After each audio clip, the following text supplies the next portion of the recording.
Yan. So, good day po sa inyong lahat. Welcome na naman sa another episode ng ating vlog. Yan. Na kung saan, syempre, usapang paitloging manok pa rin. Yan. At kasama natin ngayong umaga ang ating editor.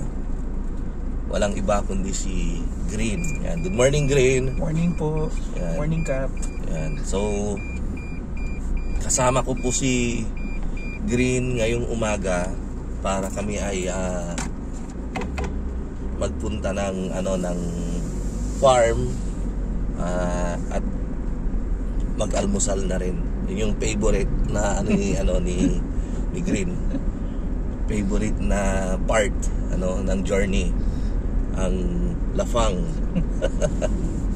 Ayan, so parang ngayon nyo lang siya makikita. Yan si Green. Hi ka, Green. Yan. So actually nasa loob kami ng sasakyan para papunta po kami sa farm. Yan. Kung saan andun yung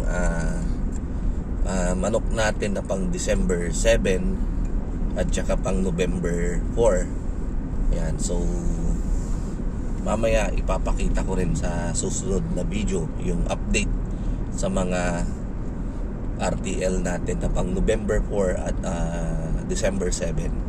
Yan. So ang topic po natin for today ay tungkol lang sa nabasa ko kanina pagkagising ko. Actually time check tayo, oras na 5:11 sa relo ko. Ayan. So kanina nagising tayo ng 4:30. Ayan, at nagbasa-basa at nag-reply ng mga katanungan sa YouTube. Ayan. So ang isa doon sa mga katanungan na nabasa ko at gagawin natin ngayon ng vlog ay tungkol sa katanungan na paano daw magbenta ng calves. Ayan. So yun yung kanyang katanungan. Nasagot ko naman na doon, pero gagawin na rin natin ng vlog kasi interesting din ito dahil syempre anong gagawin natin sa mga manok natin sakaling mahina na silang mangitlog or sakaling gusto na natin silang mapalitan. Ayan. So kaya lang para sa akin kasi kaya lang naman natin ikakal yung alaga natin kapag unang-una mahina na yung ating kita sa kanila. Sobrang nipis na yung kita. Ayan.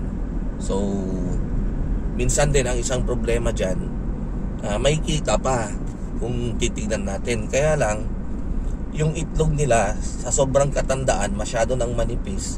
So marami tayong breakage. So yung kita natin parang napupunta na rin doon sa mga nababasag. So total na rin tayo, sob na rin tayo dahil nga sa matagal na natin silang napakinabangan. Bukod dun sa sinasabi ng libro na kailangang 18 months daw natin silang paitlogin, pero syempre lagpas na tayo dun, lagpas na. So darating yung time na gusto na natin silang ikal, tayo na mismo yung magdidesisyon. So anong gagawin naman natin dun sa sa mga manok na ikakal natin? So number 1 dyan, ibebenta. So ang pagbebenta po ng kal, ganon din sa pagtitinda natin ng itlog. Pwede siyang retail or wholesale. Kapag sinabi po nating wholesale, meron po kasing sa malalaking farm, may mga buyer po kami ng kal na kung kumuha ng manok lahatan, kung di man niya malahat, halimbawa meron tayong pangkal na 7,500 head sa isang building. So kung di man niya makuha yan ng isang gabi, siguro mga 2 or 3 gabi niyang hahakutin. So sa unang gabi 2,000, And then sa pangalawa 2,000. And then yung pangatlong hakot niya kung ilan yung naiwan. Kaya lang kailangan din nating magpa-schedule sa kanya kasi marami din silang hinahakutan. Yan. Loaded din yung kanilang schedule sa paghakot ng kal. Yan. So FYI, kung marami yung naglo-load ng manok para paitlogin, marami din yung nag-a-unload, nagkakal. So ganun din po yan. Yan. So ang problema lang or ang pagkakaiba lang kapag wholesale, syempre po yung presyo ay wholesale price. So sa ngayon hindi ko gaanong kabisado, hindi ako updated sa presyo kung magkano yung kal. Pero sigurado po ako mahal yung kal ngayon. Siguro baka nasa 90 pesos or 100 yung wholesale price ng kal. Hindi po kasi pare-pareho, explain ko rin po.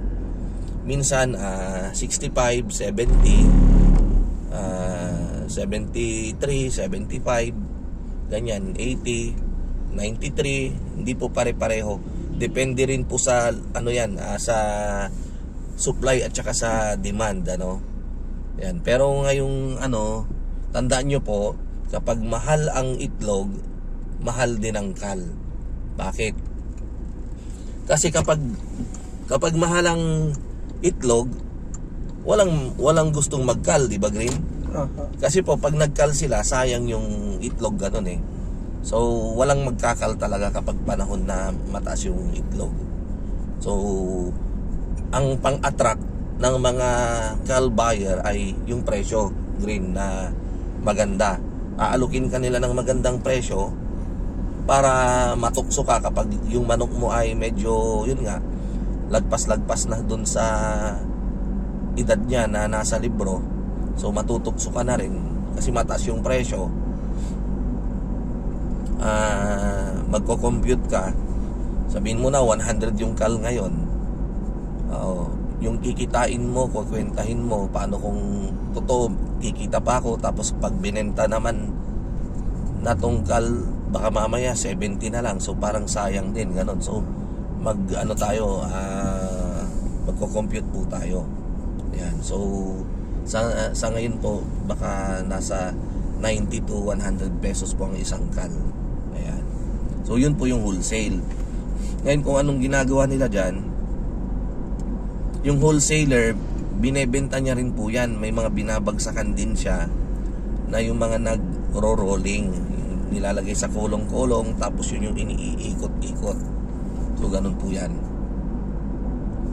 Ngayon kung pa-retail naman, pwede nating ibenta yan ng 120, 150 ang isang kal. Para sabihin ko lang po sa inyo, sa inyong kaalaman, sa mga hindi pa po nakatikim, napakasarap po nitong kal na manok. Nung una po hindi ko po na-appreciate yan nung hindi pa ako nagne-negosyo ng itlog. Nakikita ko lang yan dati, lalo na dyan sa uptown, yung papuntang Baguio, papuntang Benguet. May mga naka-display po, nasa cages sila.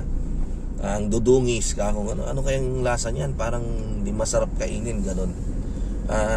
Ang dudungis ka ako kasi yung balahibo nila brownish na eh. Yun pala, yun yung layer, di ba? Kapag yung hindi maganda yung pagkakapatong-patong ng cages, nag-iiputan, nagdudumihan yung si second floor at third floor na natudumihan niya, naiiputan niya yung nasa first deck. So ganun po yun. And then nung nagmanok na ako, natikman ko, napakasarap po talaga. Napakasarap. Kaya nga po may video tayo dyan about yung pinatisang manok. Hanapin nyo po dyan sa channel natin. Ayan. So pa-retail. Lalo na kapag yung manok po natin ay syempre backyard lang, 96 heads. So hindi naman po tayo pupuntahan ng wholesaler. Kaya ang gagawin po natin, pag nag-call tayo, bebenta natin siya ng pang retail. Pag bukod po kayo ng isang kulungan, doon yung display yung para pag may dumaan, makakabili sila. Ayan. So ganun po yung ganun po yung sistema diyan sa pagtitinda ng kal. Ayan. Pero ang kapag tayo ay isang backyard, konti pa lang yung ating alagang manok, ang pinaka the best po diyan ay yung selective culling. Pipiliin nyo lang po pipilian nyo yung mga manok ninyo kung sino sa kanila yung hindi na nangingitlog. Ayan. At kung interesado po kayo kung paano gawin yung selective culling, andyan na rin po yung video natin sa sa channel natin. Pakihanap na lang po kung i-search nyo po yung selective culling. Ayan. So sana nabigyan ko po kayo ng idea regarding sa kung paano ang pagbebenta ng culls. Ayan. So Green, gutom ka na ba? Sige lang, Kap. Ayan. So malapit-lapit na rin po kami, siguro mga na lang 4 kilometers, pero 1 kilometer away, mag-aalmusal muna kami. Meron yung kainan dito na kapag ganitong oras, mga bandang alas 5, nag-o-open sila. Munggo po, munggo. Dito lang siya sa may gilid ng kalsada, sa may intersection. Kantin siya na ang specialty munggo dahil ang isinasahog yung mga yung pata ng baboy. So ang lalaki po. Yan, 70 pesos ata or 65 isang order. Yan, tapos solve na ako sa kalahating kanin. Tapos si Green mga 3 yan. Ayan. So kung kailan hindi na natin official na editor si Green, ngayon pa siya nakasama, no? Ayan. Yan, so siya na lang po yung nagmo-monitor nung siya po yung nag-upload. Pero ang nag-e-edit na po ay si Jefferson. Yan. Hi po kay Jefferson Samson, ang husband ni yung reporter ng ABS-CBN, si Lady Vicencio. Yan. So dito na po kami sa kainan.